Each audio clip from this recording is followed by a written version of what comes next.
Laptop with Lalit. सो आगे बढ़ने से पहले अगर आपने अभी तक मेरा चैनल लाइक और सब्सक्राइब नहीं किया है तो मेरे चैनल को सब्सक्राइब करें, वीडियोस को लाइक करें और शेयर करें। तो जैसा कि लास्ट वीडियो में मैंने बताया था कि हम कंपैरेटर कैसे यूज करते हैं, जैसा कि स्क्रीन पर देख पा रहे हैं। तो मैंने कंपैरेटर आपको equal, not equal, greater than, less than, greater equal, less than equal बताए थे और सिर्फ आई वाले बताए थे। आई मतलब होता है इंटीजर वाले, जो कि 16 बिट के होते हैं। तो उसके लिए मैंने क्या किया था, एक काउंटर लिया था और काउंटर की वैल्यू को मैंने क्या किया, सीबी में एक 16 बिट एड्रेस पे यानी MW0 वर्ड एड्रेस पे मैंने डेटा सेव किया कि जैसे जैसे काउंटर चलता रहेगा वैसे वैसे सारा डेटा यानी जो भी पल्सेस काउंट कर रहा है वो काउंटर वैल्यू जो भी है वो सीबी में मेरी सेव हो जाएंगे। लेकिन अभी आपको मैं बताने जा रहा हूं आगे कि हम डबल इंटीजर में कैसे यूज करते हैं। अगर डेटा हमारा डबल इंटीजर का है, ज्यादा बड़ा डेटा है, 32 बिट का डेटा है, क्योंकि आई मतलब है 16 बिट का डेटा होता है, डी का मतलब है डबल इंटीजर यानी 32 बिट का डेटा हो, तो हम कैसे इन कंपैरेटर को यूज करेंगे। तो जैसा कि मैंने लास्ट वीडियो में भी थोड़ा सा हिंट दिया था आपको कि हम अगर मेरे पास रेफरेंस वैल्यू 16 बिट की है तो हम 16 बिट वाले ही कंपैरेटर यूज करते हैं।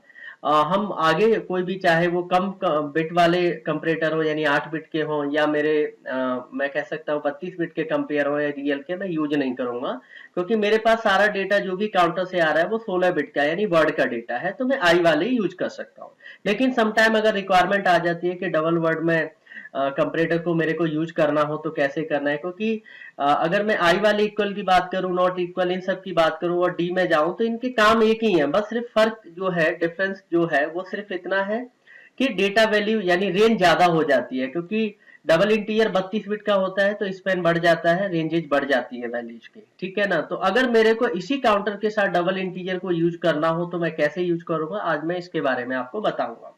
तो फ्रेंड्स सबसे पहले देखिए, यहाँ पे जो आपको मैं दिखा रहा हूँ यहाँ पे कि मैंने क्या किया, काउंटर की वैल्यू को 16 बिट पे सेव किया और यहाँ से मैंने क्या करना होगा, सबसे पहले इन 16 बिट के डेटा को 32 बिट में कन्वर्ट करना पड़ेगा। यानी आई का डेटा जो है, इंटीजर का डेटा डबल इंटीजर में कन्वर्ट करना पड़ेगा। जब आप डेटा डबल इंटीजर में कन्वर्ट कर देंगे देन उसके बाद आप इन कंपैरेटर को, डी वाले कंपैरेटर्स को यूज कर सकते हैं। तो उसके लिए यहाँ पर इसी इंस्ट्रक्शन प्लेट में अगर आप देखेंगे तो एक ऑप्शन होता है कन्वर्टर का, आप डेटा कन्वर्ट कर सकते हैं। तो आज जो मेरी डिमांड है वो ये है कि इंटीजर का डेटा डबल इंटीजर में कन्वर्ट करना है। तो उसके लिए आपको यहाँ पे क्या करना पड़ेगा, डिफरेंट डिफरेंट यहाँ पर कन्वर्टर है, जैसे बीसीडी का डेटा इंटीजर में भेजना हो यानी कन्वर्ट करना हो, इंटीजर का डेटा बीसीडी में करना हो, इंटीजर डबल इंटीजर में करना हो, तो अलग अलग तरह के यहाँ पर क्या है कन्वर्टर है। बट आज जो मेरे को रिक्वायरमेंट है वो ये है कि 16 बिट का डेटा 32 बिट में कन्वर्ट करना, देन उसके बाद 32 बिट के कंपैरेटर में यूज कर पाऊंगा यानी डबल इंटीजर के कंपैरेटर यूज कर पाऊंगा। तो 16 बिट यानी आई का डेटा अगर डीआई में कन्वर्ट करना है यानी 16 बिट का डेटा 32 बिट में करना है तो आई टू डीआई कंपैरेटर यानी कन्वर्टर लेना पड़ेगा मुझे। तो मैं क्या करूंगा, यहाँ पर इन एंड आउट एक ऑप्शन है, तो इनका मतलब मैंने MW0 दे दिया जो डेटा ऊपर से आ रहा है और उसको कन्वर्ट करने के लिए मैंने सपोज यहाँ पर मैंने एक ले लिया MD10। मैं आपको बताना चाहता हूं कि एमडी क्या होता है, डबल वर्ड होता है, मेमोरी डबल वर्ड, और डब्ल्यू होता है मेमोरी वर्ड।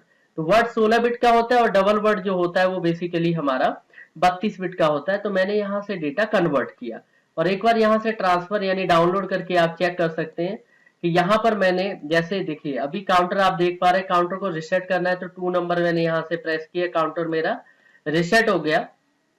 अब जैसे 0 नंबर से आगे बढ़ूंगा तो देखेंगे यहाँ पे काउंटर चल रहा है, जो यहाँ पर वैल्यू है W0 की वो यहाँ पर है और इसको मैंने कन्वर्ट कर दिया है 32 बिट यानी डबल इंटीजर में।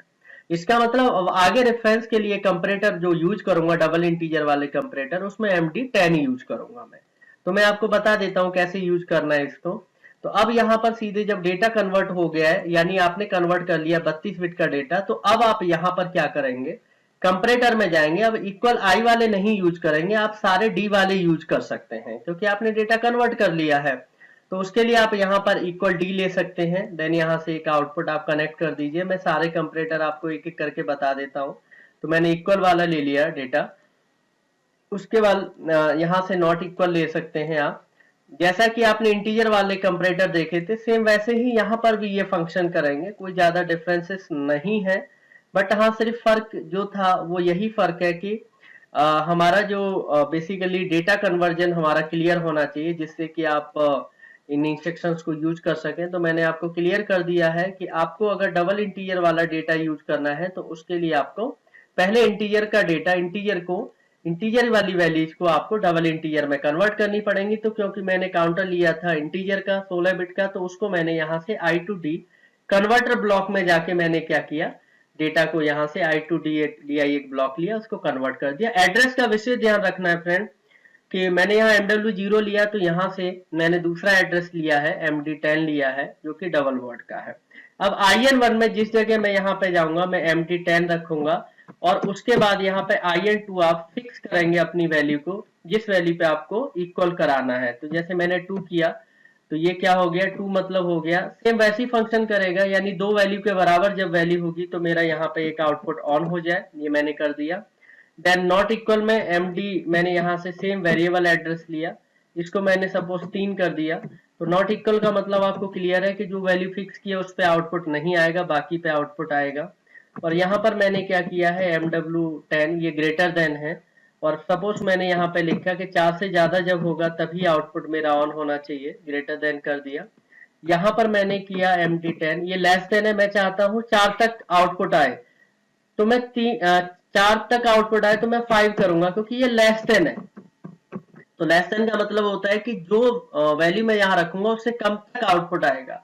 ओके, अगर लेस देन इक्वल होता है तो उस वैल्यू तक आता है जो मैंने यहाँ फिक्स किया है। ये मैंने यहाँ से ले लिया MD10, और ये ग्रेटर देन इक्वल है, मैं चाहता हूँ 5 और 5 से ज्यादा पे आउटपुट आए, तो मैंने 5 कर दिया, तो 5 से ही आउटपुट आना स्टार्ट हो जाएगा और आगे आता रहेगा।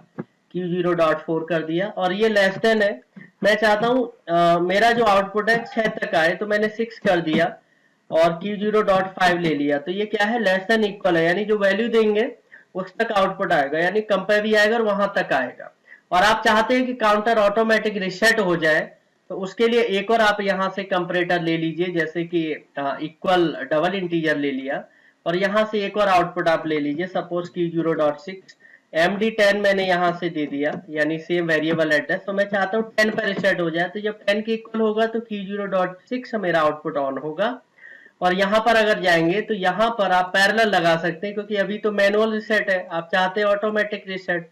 तो लास्ट वाला जो आउटपुट ऑन होगा मेरा 10 वैल्यू पे, उसका आप यहाँ पर एड्रेस ले सकते हैं, यानी Q0.6 ले लिया। तो ये क्या होगा, ऑटोमेटिक जब 10 पे आउटपुट ऑन होगा तो ये रिसेट भी कर देगा, राइट। आप चाहे तो यहाँ पर आप टाइटल दे सकते हैं कि ये मैं यहाँ लिख देता हूँ counter for reference value, right. मैं यहाँ पे नेम भी कर देता हूं। और ये वाला क्या है, मेरा कन्वर्ट है, converter for integer data into double integer, ये मुझे लेना पड़ेगा जैसा कि आपको मैंने बताया। और यहाँ पर ये वाला कौन सा है, इक्वल इक्वल ब्लॉक है, यानी इक्वल ब्लॉक हो गया। ये वाला अगर मैं बात करूं नॉट इक्वल ब्लॉक है, नॉट इक्वल का मतलब होता है जो इक्वल के अपोजिट होता है। ये वाला जो ब्लॉक है वो क्या है, ग्रेटर देन वाला ब्लॉक है, ग्रेटर देन, जैसा कि आप यहाँ पे देखेंगे ये वाले सारे ब्लॉक देख पा रहे हैं, ये देखिए ग्रेटर देन वाला ब्लॉक है, राइट। इसकी बात करूं तो ये लेस देन वाला ब्लॉक है, लेस देन।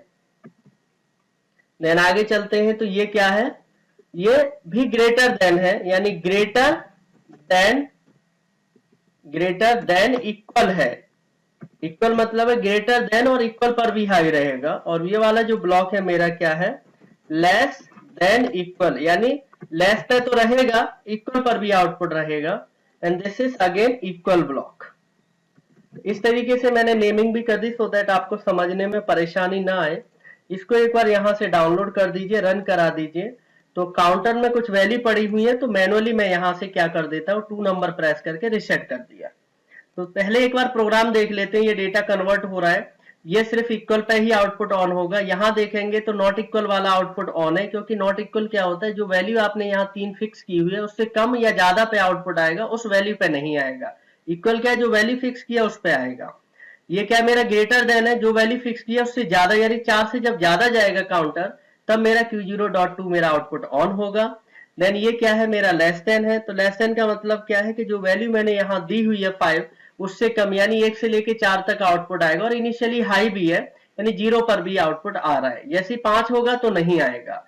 ये मेरा कौन सा ब्लॉक है, ग्रेटर देन इक्वल है, 5 से आना शुरू हो जाएगा और 5 से ज्यादा पर भी मेरा आउटपुट आएगा। ये मेरा लेस देन इक्वल है, यानी 6 से कम और 6 तक मेरा आउटपुट आएगा। और ये इक्वल फिर से है कि 10 पे मेरे को अगर आउटपुट ऑन करना है तो Q0.6 किया मैंने आउटपुट ऑन, और उसको यहाँ पे पैरेलल लगा दिया, जिससे कि मैं क्या कर सकता हूँ, ऑटोमेटिक रिसेट कर सकता हूँ।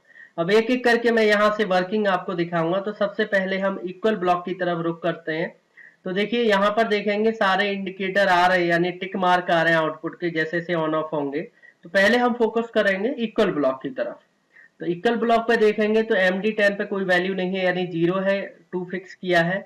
अब ये करके देखिए पहली वैल्यू दी मैंने, फर्स्ट पल्स काउंट किया काउंटर ने। देन सेकंड करेंगे, देखेंगे यहाँ पे आउटपुट मेरा ऑन हो गया Q0.0, राइट। और देखिए अभी यहाँ पे नॉट इक्वल देखेंगे, अभी भी ऑन है आउटपुट, क्योंकि 2 है MD10 पे वैल्यू और मैंने 3 फिक्स किया है। तो 3 से कम और 3 से ज्यादा पे यहाँ पर आना है आउटपुट, बट 3 पे नहीं आएगा। अगेन एक और पल्स दिया तो देखिए 3 पे आउटपुट नहीं आ रहा है, ये भी बंद हो गया क्योंकि 2 पर ही आना है, इक्वल ब्लॉक है।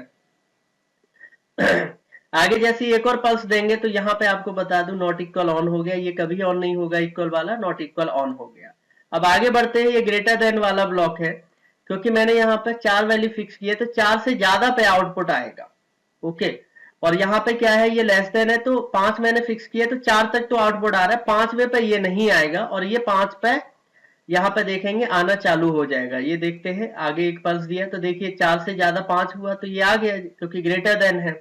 और लेस देन क्या है, लेस देन का मतलब है जो वैल्यू फिक्स की है उससे कम पे तक आएगा, और 5 जो है उस पर भी नहीं आएगा क्योंकि लेस देन है। अब आगे चलते हैं, यहाँ पे ग्रेटर देन इक्वल और लेस देन इक्वल। तो ग्रेटर देन इक्वल में देखते हैं 5 वैल्यू फिक्स की है, तो 5 से आगे आउटपुट और ज्यादा पे भी आएगा, और यहाँ 6 है तो 6 तक आएगा आउटपुट, और 6 के बाद नहीं आएगा। देखिए ये वाला तो रहेगा, अब देखिए 6 तक यहाँ पे आ रहा है, 7 पे जाएंगे तो 7 पे ये वाला नहीं आएगा, बाकी ये आता रहेगा।